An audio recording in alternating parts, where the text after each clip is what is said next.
యేసుక్రీస్తు ప్రభు నామములో అందరి కొందనాలు. పరిశుద్ధ గ్రంథం నుంచి ఇర్మియా గ్రంథం 17వ అధ్యాయము 9వ వాక్యం. ఇర్మియా గ్రంథం 17వ అధ్యాయము 9వ వాక్యం. హృదయము అన్నిటికంటే మోసకరమైనది, అది ఘోరమైన వ్యాధి కలది, దాన్ని గ్రహింపగలవాడెవడు? చాలు. హృదయము అన్నిటికంటే ఘోరమైనది. హృదయము అన్నిటికంటే బహుఘోరమైనది, అది వ్యాధి కలది, దాన్ని గ్రహించగలిగిన వాడు ఎవడు? అన్నిటికంటే అంటే అర్థం ఏంటంటే చెప్పండి. హృదయము అన్నిటికంటే ఘోరమైన వ్యాధి కలది. తర్వాత దాని కింద ఏముంది? చదవాలి, మీరు చదివితే కదా. చదవండి. హృదయము అన్నిటికంటే మోసకరమైంది, అది ఘోరమైన వ్యాధి గలది. అది మోసకరమైంది, తర్వాత ఘోరమైన వ్యాధి కలది. హృదయము అన్నిటికంటే మోసకరమైంది. దేనికంటే మోసకరమైంది? మన బాడీలో ఉన్నటువంటి అవయవాలన్నిటికంటే కూడా హృదయము మోసకరమైంది. కాలు కంటే, చెయ్యి కంటే కూడా, నోరు కంటే, ముక్కు కంటే, కళ్ళు కంటే, కడుపు కంటే, బాడీలో ఉన్నటువంటి సమస్తమైన పార్ట్స్ వాటన్నిటికంటే కూడా హృదయము అన్నిటికంటే కూడా మోసకరమైనది. హృదయం ఏందంట? దాని పేరే మోసకరమైనది. దేవుడు ఎప్పుడు చెప్పేశాడు. కాలు మోసకరం అని చెప్పలా, చెయ్యి మోసకరం అని చెప్పలా. అన్నిటికంటే మోసకరమైనది, అది ఘోరమైన వ్యాధి కలది అని అన్నాడు. ఎంత మోసకరమో దేవుడు ఆ మోసకరమైన హృదయాన్ని దేవుడు కోరుకున్నాడు. నీ బాడీలో నీ కాలు, నీ చెయ్యి, నీ తల, నీ కళ్ళు, ఇవన్నీ కూడా దేవుడు ఆశించలా. ఏం ఆశించాడు ఆయన? హృదయాన్ని ఆశించాడు. దాన్ని గ్రహించగలిగిన వాడెవడు అని అంటాడు అక్కడ. దాన్ని గ్రహించగలిగింది ఎవరు? దేవుడు అక్కడ మాత్రమే. నువ్వు హాస్పిటల్కి వెళ్తే గుండె నొప్పి అని వెళ్ళావు. ఆ గుండె నొప్పిని చూసి ఏం చేస్తారంటే, నీ గుండె వీక్గా ఉంది, స్టంట్ వేయాలని చెప్తారు. దేవుడు డాక్టర్లకి జ్ఞానం ఇచ్చాడు. నీ గుండెలో, నీ యొక్క శరీరంలో, నీ భాగాల్లో ఏది లోపం ఉందా వాళ్ళకి బాగా తెలుసు. డాక్టర్లకి మంచి జ్ఞానం ఇచ్చాడు. నీ గుండె వీక్గా ఉంది, దానికి స్టంట్ వేయాలా, మళ్ళీ ఏం చేయాలా? బైపాస్ సర్జరీ చేయాలా, ఎంజియోగ్రామ్ చేయాలి, ఏదేదో చెప్తా ఉంటారు డాక్టర్లు. హృదయంలో అనుకునేది డాక్టర్ చెప్పగలడా? ఆలోచించండి. నీ హృదయంలో ఆలోచించేది డాక్టర్ చెప్పగలడా? ఇప్పుడు నీ హృదయంలో నువ్వు ఇక్కడ కూర్చో ఉన్నావు. ఇప్పుడు నువ్వు కూర్చున్న తర్వాత, మందిరం అయిపోయిన తరువాత, ఇంటికి పోయిన తర్వాత నువ్వు ఏదో చెయ్యాలనుకుంటున్నావు. అది నీకు మాత్రమే తెలుసు, నీ హృదయానికి తెలుసు. దేవుడికి భక్తి ఎవరికి కూడా తెలీదు, కానీ దేవుడికి మాత్రం తెలుసు. నువ్వు ఏం చేసేది, నువ్వు ఎక్కడుండేది, ఏం చెయ్యాలనుకున్నది దేవుడికి తెలుసు. ఆలోచించండి. మానవుని జీవితంలో ఆలోచన చేస్తే ఈ బాడీ అంతట్లో మెయిన్ పార్ట్ హృదయం. హృదయంలో ఒక తలంపు పుడుతుంది. ఈ హృదయంలో ఒక తలంపు పుడితే ఈ తలంపు ఏం చేస్తుందంటే అన్నిటికీ షేర్ చేస్తుంది. ఈ తలంపు దేనికి షేర్ చేస్తుంది అంటే నోటికి షేర్ చేస్తుంది. ముందు ఒక మనిషిని తిట్టాలన్నా ఏడగలగాలది హృదయంలో ఒక మంచి మాట చెప్పాలన్నా హృదయంలో కలగాల. ఒక చెడు మాట చెప్పాలన్నా, వాటితో తొగివేయాలన్నా హృదయంలో చెప్పాలా. హృదయం మాత్రం డేంజర్ అట్టే ఉంటుంది. బాగా గుర్తుపెట్టుకోండి, హృదయం మాత్రం ఇక్కడ హృదయం గుండె అట్టే ఉంటుంది. కానీ యాక్ట్ చేసేది, నటించేది, గందరగోళం చేసేది నీ చెయ్య కాలే. నీ కళ్ళు కోపం తట్టవు, కోపంతో అంటే ఎంత వికారంగా ప్రవర్తిస్తావో, కానీ హృదయం మాత్రం అట్టే ఉంటుంది. అది నాటకం ఆడిస్తుంది, నిన్ను గుర్తుపెట్టుకోదు, ఆడిస్తూ ఉంటుంది. పలానా మనిషిని తిట్టు, పలానా మనిషిని కొట్టు, పలానా మనిషిని హింసపెట్టు, పలానా మనిషిని ఏదో ఒకటి చెయ్యి, ప్రతిది బైబిల్ చెప్తుంది. నీ హృదయపు గర్వము చేతను మోసపోయినావు. నీ హృదయంలో గర్వం ఏర్పడిపోయింది. ఆ గర్వం చేత మోసపోయినావు నువ్వు. బైపాస్ సర్జరీ చేయించాలి, కాలు నొప్పి, కాలు బాధ, చేయి బాధ, నడుము బాధ అని హాస్పిటల్ చుట్టూ తిరుగుతున్నావే కానీ హృదయంలో ఘోరమైన వ్యాధి ఉందని తిరుగుతున్నావా? ఆ ఘోరమైన వ్యాధి అంటే మందిరంలోనే బాధ. నీకు ఎత్తు బాధ మందిరంలో దైవ సేవకుడు చెప్పే మాటలను బట్టి, ఆ మాటలు శ్రద్ధగా విని, ఆ మాటల్ని లక్ష్యము చేసి, ఆ మాటలు విని హృదయంలో ఉంచుకుంటే, భద్రం చేసుకుంటే ఆ ఘోరమైన వ్యాధి తొలగిపోద్ది. రోగాలతో చచ్చిపోయినా కానీ పరలోక రాజ్యం ఉంది, కానీ పాపంలో చచ్చిపోతే పరలోక రాజ్యం లేదు. అందుకే సంఘాలలో రోగాలు పోయే మెసేజ్గా చెప్పేది పాపం పోయే మెసేజ్ చెప్పాలా. నీ పాపం కానీ పోతే నీ హృదయం, నీ ఘోరమైన వ్యాధి ఉందా హృదయం, ఆ హృదయం కానీ బాగా పరిశుద్ధపరచబడితే, ఆరోగ్యంగా మార్చబడితే నీకున్నటువంటి శారీరక బాధలన్నీ కూడా బాగా అయిపోతాయి. హల్లెలూయా. బైబిల్ ఏం చెప్తా తెలుసా? హృదయం నిండి ఉన్న దాన్ని బట్టి ఏంటంట, ఏం మాట్లాడతాయి? పెదవులు మాట్లాడతాయి, నోరు మాట్లాడుతుంది. ఇప్పుడు అంతే కదా, నీలో ఏముందో తెలుసా? ఒకరితో ఏదైనా మాట్లాడాలనుకో సీరియస్గా ఉంటావు. నీ హృదయంలో ఆల్రెడీగా తర్జన భర్జన జరుగుతుంటుంది. నువ్వు ఒప్పుకోబాకు, తిట్టేయి, ఒప్పుకోబాకు, మాట్లాడు. మళ్ళీ ఒక మనసు, ఇప్పుడు కాదులే మళ్ళీ ఇంకో మనసు. ఒకవేళ వాడు కొంతమంది అట్టు తెలుసా, లెక్క లేకుండా ఉంటుంటారే, నన్ను ఎవరు చేస్తాడు, నాకేమి, నన్ను ఎవరు చేస్తారు అంటుంటారే, వాళ్ళు మాత్రం అడిగేస్తారు.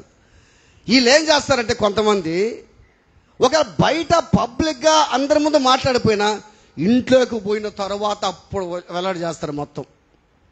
ఎవరెవరు భార్య భర్తలు కూర్చో ఉంటారే, అట్ట కాదు నువ్వు చేయాల్సి, నువ్వు పోయి ముందు జుట్టు పట్టుకుని కొట్టాల్సింది వాడిని, జాడించాల్సింది వాడిని, తిట్టాల్సింది వాడిని.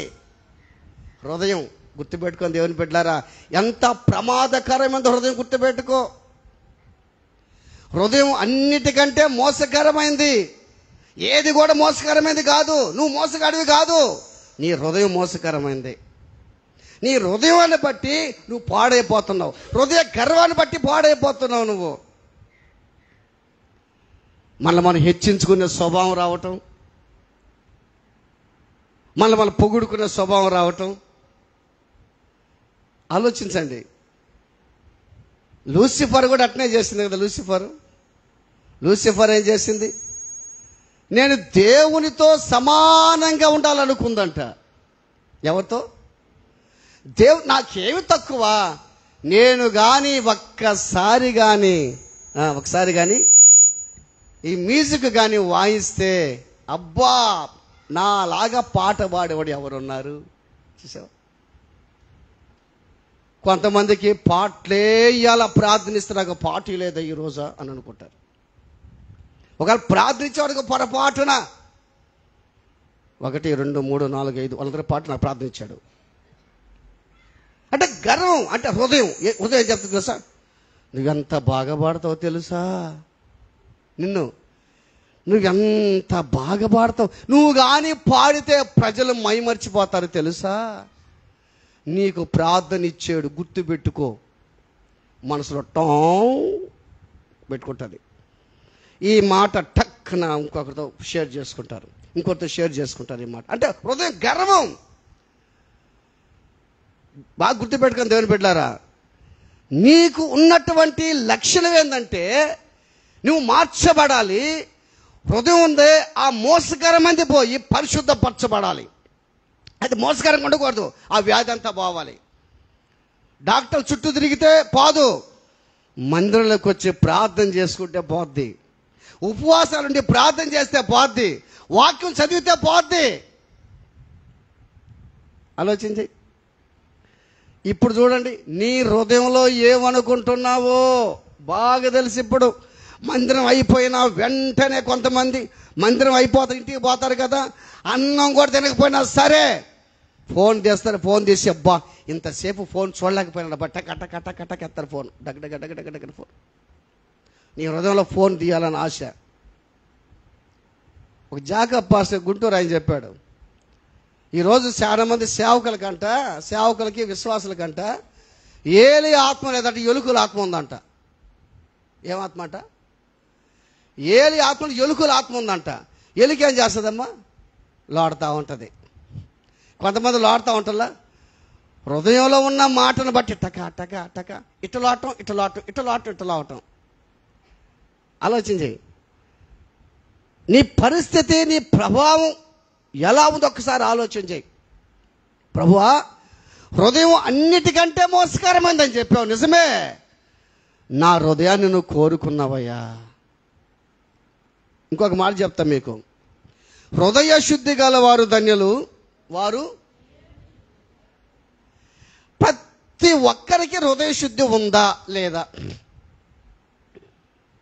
చెప్పాలి. ఇప్పుడు మీరు ఎవరు చూస్తారంటే దేవుణ్ణి? హృదయ శుద్ధి గల వారు మాత్రమే చూస్తారు, మిగతా వాళ్ళు చూడలేరు. నీకు ఇప్పుడు హృదయ శుద్ధి కావాలంటే ఏం చేయాలి? ఇప్పుడు నీకు ఆశ ఉంది కదా, నేను యేసయ్యను చూడాలి. నా మోసకరమైన హృదయాన్ని ప్రభువా, దీన్ని నువ్వు కోరుకున్నావు, ఇది నాకు మోసంగా ఉండకూడదు, నేను ఎవరిని మోసం చేయకూడదు, నమ్మించి గొంతు కోయకూడదు, నమ్మించి నట్టేట ముంచకూడదు, నేను అందరిని ప్రేమించాలి. నేను భార్యని భర్త మోసం చేయటం, భర్త భార్యను మోసం చేయటం, బంధువుల పక్కన మోసం చేయటం, ఇది కేవలం హృదయంలో పుడుతుంది అంతే. వాడు మంచివాడే, హృదయంలో పుడుతుంది. ఇది హృదయంలో పుట్టి కార్యం నిర్వహణ చేస్తుంది. అది కార్యరూపం దాలుస్తుంది హృదయంలో పుట్టి. ఏమో తెలుసా? వాడిని కొట్టు, మోసం చేయనని. ఇప్పుడు హృదయ శుద్ధి గల వారు ధన్యులు, వారు దేవుని చూస్తారు అందు కదా. దేవుని చూస్తారు అందు కదా. ఎవరు చూస్తారు దేవుణ్ణి? హృదయ శుద్ధి అందరికి ఉందా లేదా? ఒక ప్రశ్న, ఉందా లేదా చెప్పండి. ఉందంటే ఏమంటాడో, లేదంటే ఏమంటాడో అని అంటారా? కరెక్ట్గా చెప్పండి అమ్మా. వాక్యం వింటానే ఉన్నారు కదా మీరు. నేనేం చెప్పాను? హృదయం అన్నిటికంటే అది ఘోరమైన. ఇప్పుడు చెప్పాను కదా, ఇప్పుడు చెప్పండి, హృదయ శుద్ధి అందరికి ఉందా లేదా? ఎందా? లేదు. హల్లెలూయా. అయితే బాగా గుర్తుపెట్టుకోండి, ఇప్పుడు నువ్వు పోతా ఉన్నావు, నీ శత్రువు కనిపించాడు అనుకో, నీ శత్రువు ఇట్లా చూస్తావాడిని, హృదయం మోసం కదిదా. మొన్నొక రోజు నిన్ను ఎట్టా హింస పెట్టాడు తెలుసా అంటది. కరెక్ట్. ఏమిలా వెనక మల్లులు పోయి కాలుతో ఒక తన్ను. కరెక్ట్. ఇప్పుడు హృదయ శుద్ధి ఎవరికి ఉంటుందంటే బాగా గుర్తుపెట్టుకోండి, ఆ తలంపు నీకు వచ్చింది అనుకో, యేసయ్యా నాకు ఆ తలంపు వస్తుంది, ఆ తలంపు తీసేయ్యా అని నువ్వు ప్రార్థన చేయాలి. ప్రతి ఒక్కడు బలహీనుడు, గుర్తుపెట్టుకోండి. అందరికీ తలంపులు వస్తానే ఉంటాయి.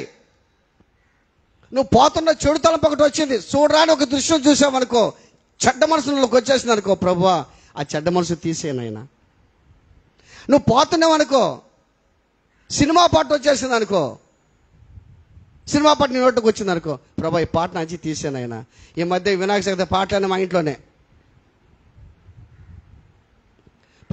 ఇంట్లోనే అయ్యి, ఏదో దగ్గర మా ఇల్లు అయిపోయా, తలుపులు వేసినా, తలుపులు బంధించినా సరే ప్రార్థన చేసుకున్నా అయ్యే పాటలు.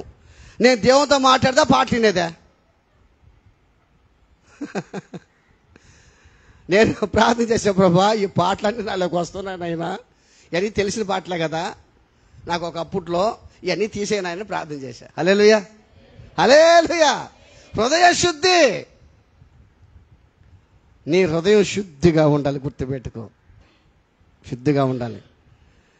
అందుకే దేవుడు అన్నాడు, తేజో నక్షత్రమా, ఎవరిని అనింది? లూసిఫర్ని. తేజో నక్షత్రమా, వేకువ చుక్క నీవెట్లు కింద పడితివి. యెషయా గ్రంథం 14:14 అనుకుంటా ఆ మాట ఉంటుంది. తేజో నక్షత్రమా, వేకువ చుక్క నీవెట్లు కింద పడితివి. దాని పేరు ఏం పేరంట? లూసిఫర్ పేరు తేజో నక్షత్ర వేకువ అంటే ఒకప్పుడు ఎట్లుండిందంట? వేకువ చుక్క. అబ్బా, తేజో నక్షత్రం. బాగా గుర్తుపెట్టుకో. ఒకప్పుడు నువ్వు ఎలా ఉన్నావు, ఒకప్పుడు ఎంత భక్తిగా ఉన్నావు, ఎంత పరిశుద్ధంగా జీవించావు. నువ్వు ప్రార్థన చేస్తుంటే సాతాను వెళ్ళిపోయేవాడంతే. నువ్వు ప్రార్థన చేస్తే అద్భుతాలు జరిగేదంతే. ఇప్పుడు నీ హృదయంలోకి మొత్తం వచ్చేసి ఉన్నాయి ఇప్పుడు. ఎందుకంటే అవి పోగొట్టుకునేది నీకు అర్థం కావట్లా. అవి పోగొట్టుకునే దానికంటే లోపల ఉండిచ్చేదే మంచిది అనుకుంటున్నావు. ఎందుకంటే నువ్వు లోపల ఉండిచ్చావనుకో, ఘోరమైన వ్యాధి వచ్చేసింది నీకు ఇప్పుడు. కడుపు నొప్పి కాదు, గుండె నొప్పి కాదు, కాలు నొప్పి కాదు, కిడ్నీ సమస్య కాదు, షుగర్ కాదు, బీపీ కాదు. నీ హృదయం ఘోరమైనటువంటి వ్యాధి ఒకటి వచ్చింది నీకు. అది పోవాలి ముందు. ఇప్పుడు ఆ వ్యాధి పోవాలి. తేజో నక్షత్రమా, వేకువ చుక్క నీవెట్టు కింద పడ్డావు. అది వేకువ చుక్క. ఎంత బాగా. ఇప్పుడు ఒక చుక్క మెరుస్తుంటే ఎట్టుంటుంది? చుక్కలు చూశారు మీరు? చుక్కలు పెద్ద చుక్క ఒకటి వచ్చి ఉంటుంది. ఎట్టుంటుంది ఆ చుక్క? ఎంత కాంతివంతంగా ఉంటుంది. అంత కాంతివంతంగా ఉండిందంట లూసిఫరు. హల్లెలూయా. నువ్వెంత కాంతివంతంగా ఉండేవు ఒకప్పట్లో. శుక్రవారం ప్రార్థనలకి, ఆదివారం ప్రార్థనలకి పాస్టర్ నిద్ర లేకుండా చేసేది ఒకప్పట్లో. ఎంత ప్రార్థనలు చేసావు. ఇప్పుడు లేదు. ఇప్పుడు కాంతి లేదు, నువ్వు చీకటే. చీకటే. నువ్వు చీకట్లోనే ఉన్నావు. ఇప్పుడు అర్థం చేసుకో. నీవెట్లు కింద పడ్డావు. మనసులో అతిశయపడిందంట. దాన్ని చదువుతా దాన్ని. వేకువ చుక్క నీవు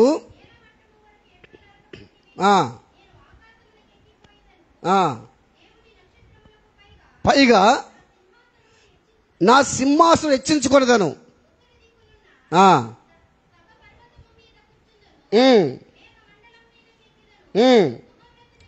మహోన్నతునితో సమానంగా మనసులో అనుకుంటేవి కదా చాలు, హృదయంలో అనుకున్నావు కదా. అంటే అది అనుకున్న విషయం ఎవరికి తెలుసమ్మా? ఎవరికి తెలుసు? సాతాను అనుకున్న విషయం దేవుడికి తెలిసిందే. అదిగా దోసేశాడు. మనం కూడా చాలా సందర్భాల్లో నాకు మందిరంలో ప్రయారిటీ లేదు, నన్ను గౌరవించేవాలేరు. ఎందుకు గౌరవం మనకు? ఏడ గౌరవం? ఏసైకే గౌరవం లేదు ఆ రోజుల్లో. శిష్యులు కూడా అట్లా అనుకున్నారు. శిష్యులు పరిశుద్ధాత్మతో నింపబడిన తర్వాత గౌరవాలు పక్కన పెట్టేశారు. వాళ్ళు క్రీస్తు కోసం జీవించారు. వాళ్ళు పరిశుద్ధాత్మతో నింపబడక ముందు నాకు గౌరవాలు కావాలా, నన్నే పొగడవాలా, నన్నే మెచ్చుకోవాలా, నాకు ప్రయారిటీ కావాలా, నేను అక్కడ ఉండాలా, నేను అధికారంగా ఉండాలి అనుకున్నారు అనేక మంది. దేవుని ఆత్మ చేత నింపబడిన తరువాత గౌరవాలన్నీ వదిలిపెట్టేశారు. క్రీస్తుకు సాక్షిగా ఉండాలని కోరుకున్నారు. దేవునికి తెలిసింది, మనసులో అనుకుని దేవునికి తెలిసింది. బాగా గుర్తుపెట్టుకో. నీ హృదయంలో ఉన్న వ్యాధి ఎవరికి తెలుసు? ఇప్పుడు నువ్వు ఎవరిని ఇంకా నీ వ్యాధి ఇంకా విడిచిపెట్టకుండా ఆ వ్యాధి ఇంకా లోపల నీ గుండెంతా పాడు చేస్తుంది. గుర్తుపెట్టుకో. నీకు అర్థం కావట్లే. నేను బాగానే ఉన్నా, ఎక్స్రే తీసుకో కావాలంటే. నీ గుండె బాగుందంట డాక్టర్. నీకు ఎట్లుంటుంది? సంతోషం ఉంటుంది, ఉండదా? కానీ దేవునికి తెలుసు నీ గుండె బాగలేదని చెప్తాడు దేవుడు. నీ హృదయం బాగలేదని చెప్తాడు. నీ హృదయం ఏముందిరా? వ్యాధి కాదురా. నువ్వు వ్యాధి వచ్చినా వ్యాధి చచ్చిపోవాల్సిందారా. కానీ ఈ వ్యాధి కానీ ఉంటే, ఈ మోసకరమైన వ్యాధి ఉంటే నువ్వు నా దగ్గరికి రాలేవురా నాయనా నువ్వు అన్నట్టు దేవుడు. సాతాను అనుకున్న విషయం దేవుడికి తెలిసిందే. చూసావా? హృదయ గర్వం చేత మోసపోతున్నాం మనం. ఇప్పుడు సాతాను మనం ఏం చేస్తాడమ్మా? ప్రేరేపిస్తాడు. అంతేనా? ప్రేరేపిస్తాడా లేదా? ఇప్పుడు పలానోని తిట్టు అని అంటాడు, నన్ను ప్రేరేపిస్తాడు అనుకో, ఏయ్ వెళ్ళిపో పో.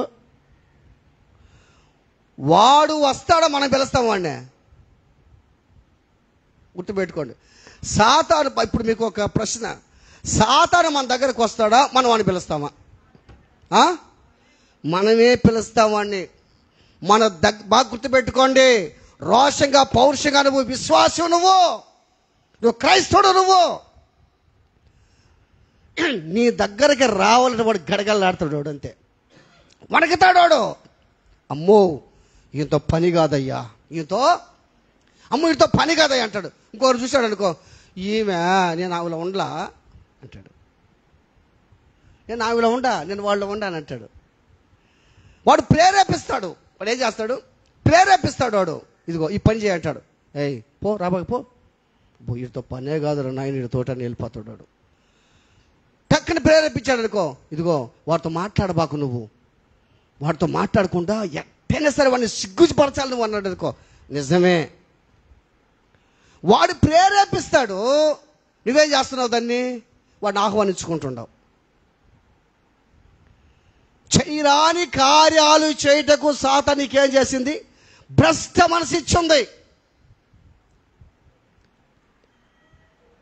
వాడు నిన్ను ప్రేరేపిస్తున్నాడు, నీ దగ్గరికి వచ్చేదానికి ధైర్యం లేదు, నిన్ను నాశనం చేయాలని, ఆ మోసకరమైన వ్యాధిని అట్టే పెట్టాలని, దాన్ని తీసేయకుండా దాని నుంచి విడుదల కాకుండా చేస్తానికి దేవుడు వాడు నేను చాలా ఇబ్బంది పెడుతున్నాడు సాతానుడు. గుర్తుపెట్టుకో.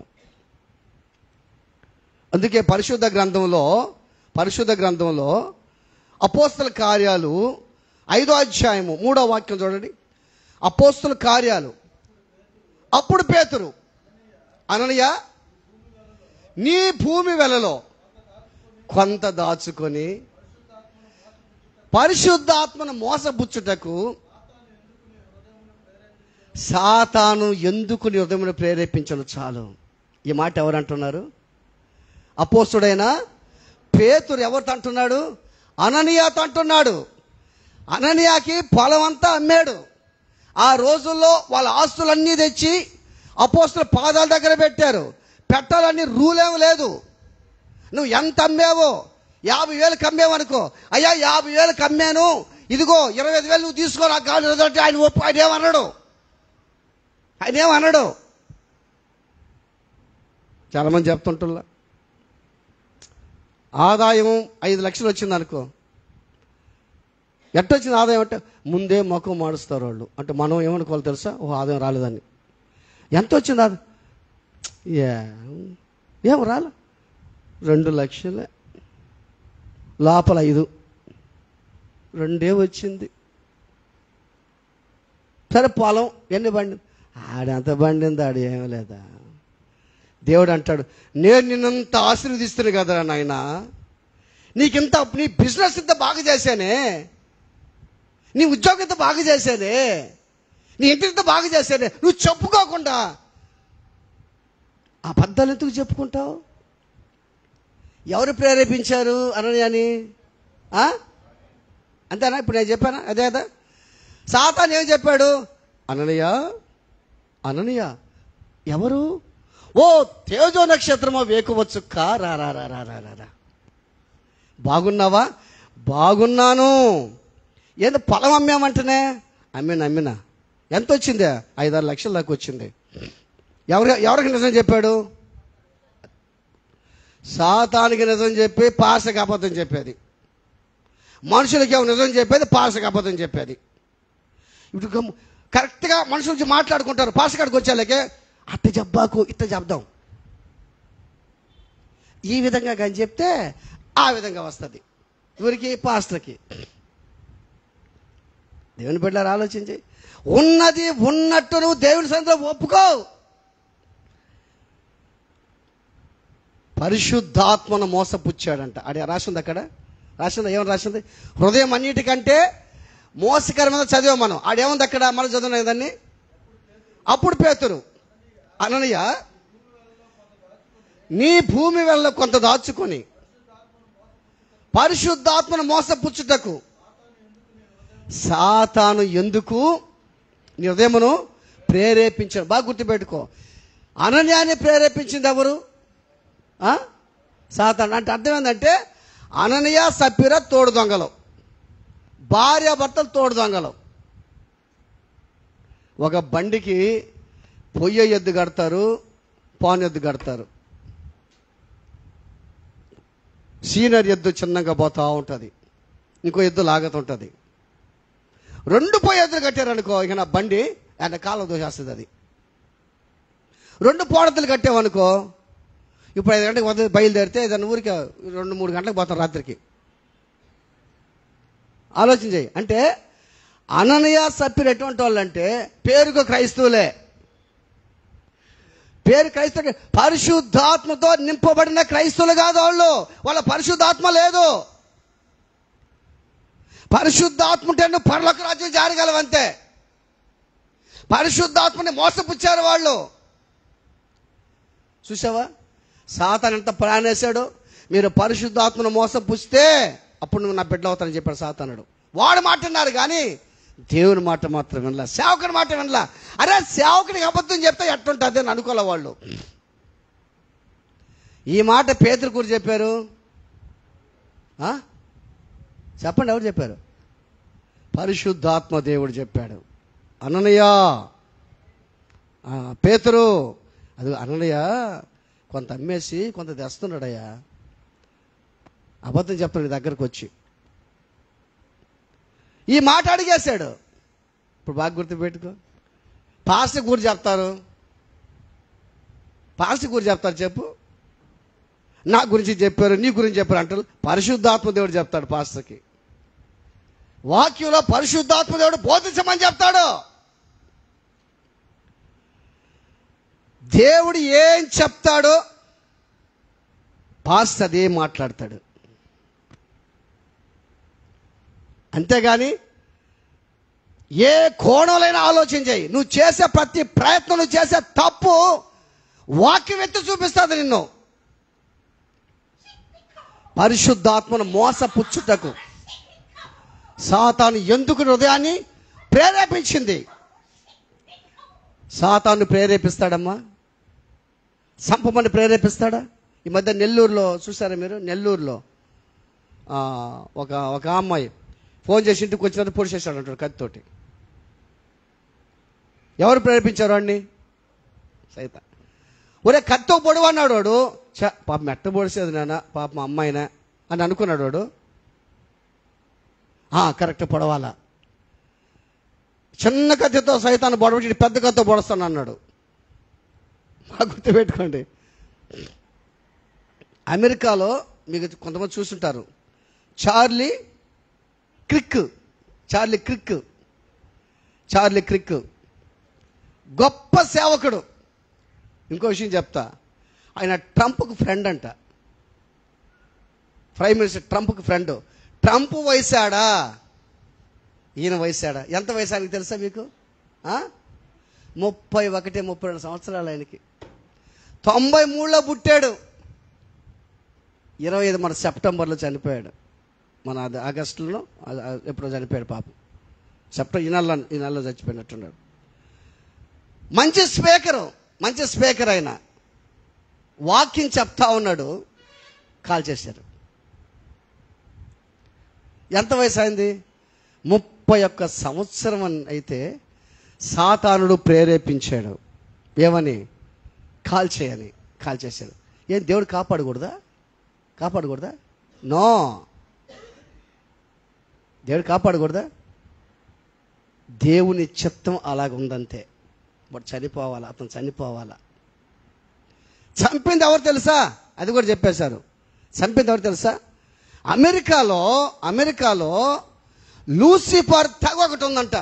లూసిఫర్ని కొలిసేవాళ్ళు, సాతాను కొలిసే తెగ ఒకటి ఉందంట అమెరికాలో. ఆ లూసిఫర్ అనుచరుడు, వాడు వయసు 22 సంవత్సరాలంట. వాడు చంపేశాడంట పిస్టల్తోటి. బాగా గుర్తుపెట్టుకో, నిన్ను ప్రేరేపిస్తున్నాడు సాతానుడు. పక్కన వాళ్ళతో తొగ్గు పెట్టుకో, పక్కన వాళ్ళ సాడీల మాటలు చెప్పు, పక్కన వాళ్ళ మీద అబద్ధాలు చెప్పు, వాడి మీద చెప్పు, వీడి మీద చెప్పు. నిన్ను సాతాను ప్రేరేపిస్తే నీ హృదయం అంతా మోసమైపోయింది. ఘోరమైన వ్యాధి ఉంది హృదయంలో. ఆ వ్యాధి తీసేసేదానికి యేసు ఈ లోకానికి వచ్చాడు. దేవుడు చెప్పాడు, నాకు ఆ హృదయమే కావాలని అన్నాడు దేవుడు. నువ్వు ఎలా ప్రవర్తిస్తున్నావు? సాతాను చెప్పినట్టు అంటున్నావా? ఇన్ని సంవత్సరాల నుంచి మందిరికి వస్తున్నావే. అననీయ సప్పీరాలు మందిరికి వస్తున్నారు, ప్రార్థన చేస్తున్నారు. వాళ్ళు ఏమి నేర్చుకున్నారు? నువ్వేమి నేర్చుకున్నావు? ఎప్పుడైతే పరిశుద్ధాత్మను మోసపుచ్చుటకు సాతాను ఎందుకు హృదయాన్ని ప్రేరేపించింది అని అన్నాడో, ఏమైపోయాడు ఆయన? చనిపోయాడు. ఇప్పుడు గుర్తుపెట్టుకో, నిన్ను సాతాను ప్రేరేపిస్తున్నాడు.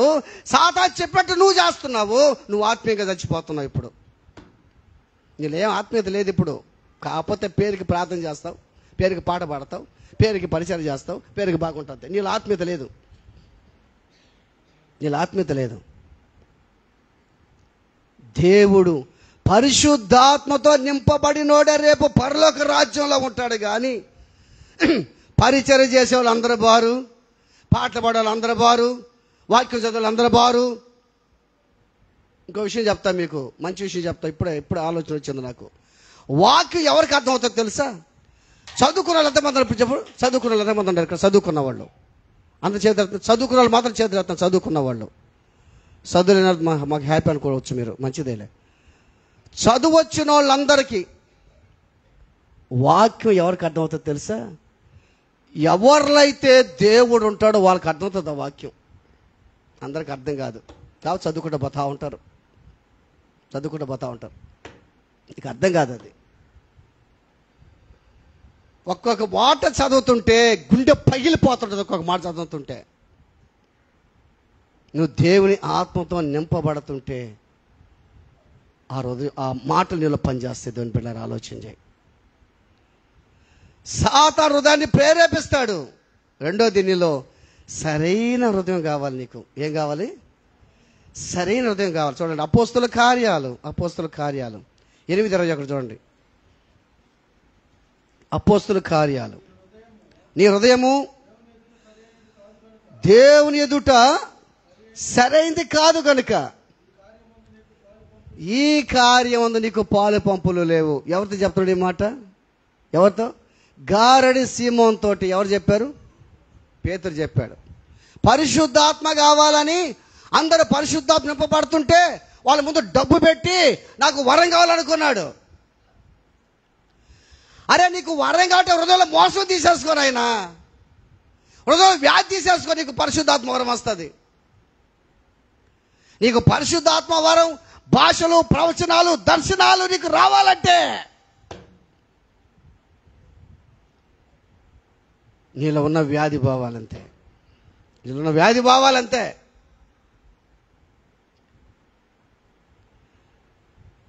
నేను యేసయ్యని కళ్ళారా చూశా. యేసయ్య దిగుతుంటే చూశాను. నేను భయపడి కళ్ళు తెరిచేసా. 94, 95, 93 ఆ ప్రాంతంలో, అది మార్మస్ పొందిన కొత్తలో.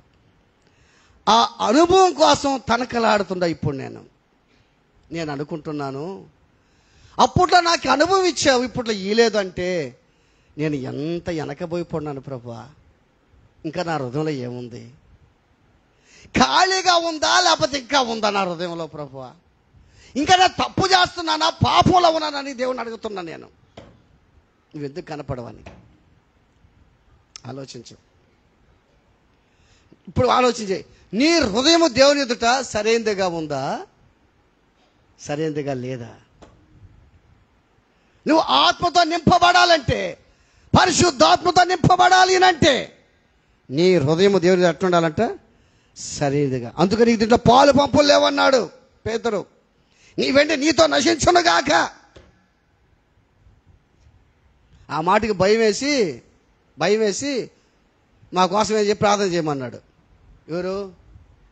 నువ్వు దుష్టత్వములోను దుర్నీతి బంధకాలు నాకు కనపడుతుంది. అయ్యా, ఇవన్నీ బాగా నా కోసం మీరేం చేయాలి? ఎవరిని అడుగుతున్నాడు? పేతుర్ని. అంటే ఈయన ప్రార్థన కూడా చేసుకోడు, ఈయన ప్రార్థన కూడా చేసుకోడు. మనం చేయాలి ప్రార్థన ఆయన కోసం. చాలామంది అదే కదా, నా కోసం బాగా ప్రార్థన చేసుకో, ఎటు చేస్తావు నీ ఇష్టం, బాగా బ్రహ్మాండంగా ప్రార్థన చేయాలి నా కోసం చెయ్యి అంటే వాళ్ళు చేయరు. అంటే మందిరానికి వస్తున్న ప్రార్థన కూడా రాదు. దాన్ని బట్టి అర్థం చేసుకోవాలి మనం.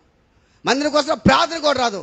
మాట్లాడమంటే ఈ నోటికి అడ్డమే ఉంటుంది. ఇక్కడ మాట్లాడమంటే టక టక టక టక టక మాట్లాడేస్తాం కదా, ప్రార్థన మాత్రం రాదు.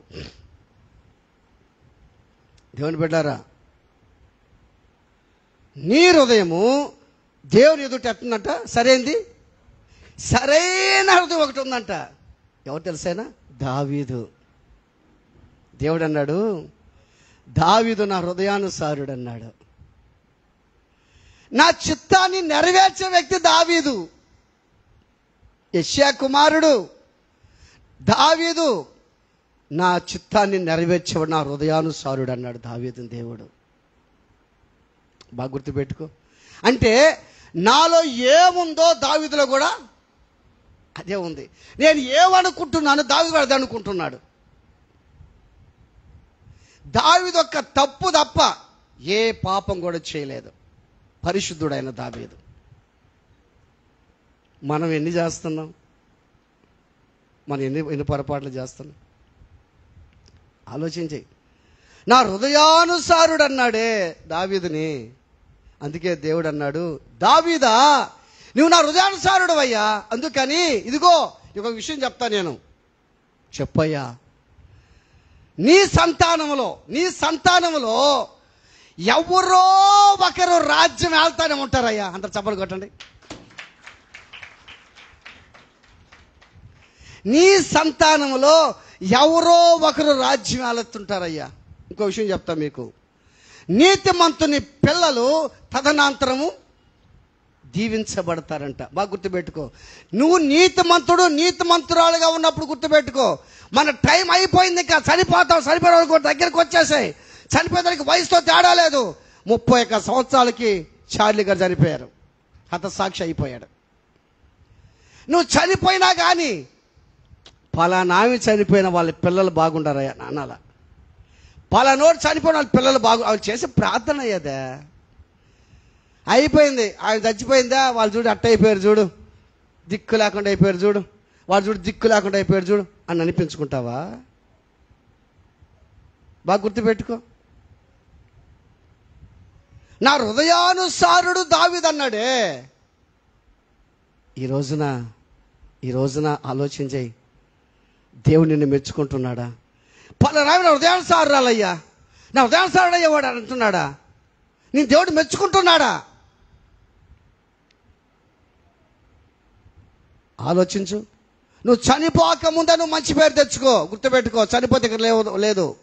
నువ్వు బతికినన్ని రోజులే, బతికినప్పుడే మంచి పేరు నీకు రావాలి. ఇప్పుడు దావీదుని దేవుడు హృదయానుసారుడు ఎట్టాలి విధంగా అన్నాడు. ఈ రోజున దేవుడు కూడా నిన్ను ఏమన్నా తెలుసా? నా హృదయానుసారుడు అన్నాడు నిన్ను. ఆమేన్, ఆమేన్. ఆ మాట, ఆ వాగ్దానం, ఆ ప్రార్థన, ఆ మనసు మనలో ఉండాలి. దేవుడు నన్ను మెచ్చుకోవద్దా? నేను సేవకుడు మెచ్చుకుంటున్నాడా? దేవుడు మెచ్చుకుంటున్నాడా నిన్ను? ఆలోచించే. నన్ను దేవుడు మెచ్చుకోవద్దా? అదిగో అతను ఊరు తెలుసా? నా ఇల్లంతట్లో నమ్మకమైనోడయ్యా. అదిగో భూలోకంలో అతను అంటే వాడు లేడయ్యా. ఆలోచించే. దానియేలు నువ్వు బహు ప్రియుడివయ్యా. ఈ రోజున నువ్వు గుర్తుపెట్టుకో. నా మాటలు బాగా వినాలి మీరు. ఇప్పుడు ఏ రోజు చనిపోదో మనకి తెలియదు. నువ్వు చనిపోక ముందే, మన దీపాలు ఆరిపోక ముందే పలాని వ్యక్తి చాలా మంచివాడయ్యా. నువ్వు చనిపోయిన తర్వాత ఆ సాక్ష్యం అందరూ చెప్పుకుంటారు నీ గురించి. పగడాల ప్రవీణ్ కుమార్ గారు చచ్చిపోయారు.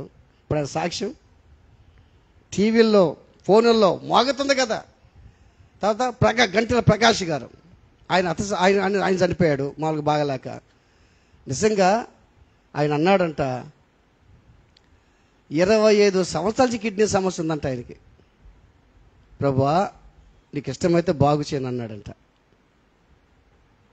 బాగు చేయకపోయినా పర్వాలేదయ్యా, నేను మాత్రం సేవ చేయాలన్నాడంట. ఈయన చార్లీ గారంట, ఒక విషయం చెప్తాను మీకు. చార్లీ గారంట, ఆయన చనిపోయిన ఆయన, ఇంటర్వ్యూ చేశారంట ఆయన్ని చనిపోక ముందు. నీవు 30 సెకండ్లకి చనిపోతావనంగా, 30 సెకండ్లకి చనిపోతానంగా ఏం చేస్తాను అన్నాడంట. మనం ఏం చేస్తాము ఇప్పుడు? ఒక హాఫ్ అన్ అవర్ చనిపోతాడు అనగా, బ్లెస్సే రామ్మ నాకు బాగలేదు, రే బాబీ రారా నాయనా నాకు బాగలేదురా, పిల్లకాయలు తీసుకురారా, వాళ్ళు తీసుకురా, వీళ్ళు తీసుకురా, ఇదిగో రే మోపూర్ అంతా నాదే, కొన్నామన్నా, తర్వాత పైడర్ అంతా నాదే, పెన్ అన్నది నాదే, అదిగో లెక్కలు మొత్తం నీకు, అదిగో బ్లెస్ నీకు పెన్ అన్నది, నీకు పైడర్ రా అని చెప్తాం లేదా మనం? అంతేనా? అంతే కదమ్మా. చనిపోయే డాక్టర్ చెప్పాడుకో, అమ్మా 10 నిమిషాలు చచ్చిపోతున్నాడు అనుకో, ఆయన చెప్తే 5 నిమిషాలకే చచ్చిపోతాం మనం. అప్పుడేం చేస్తాం?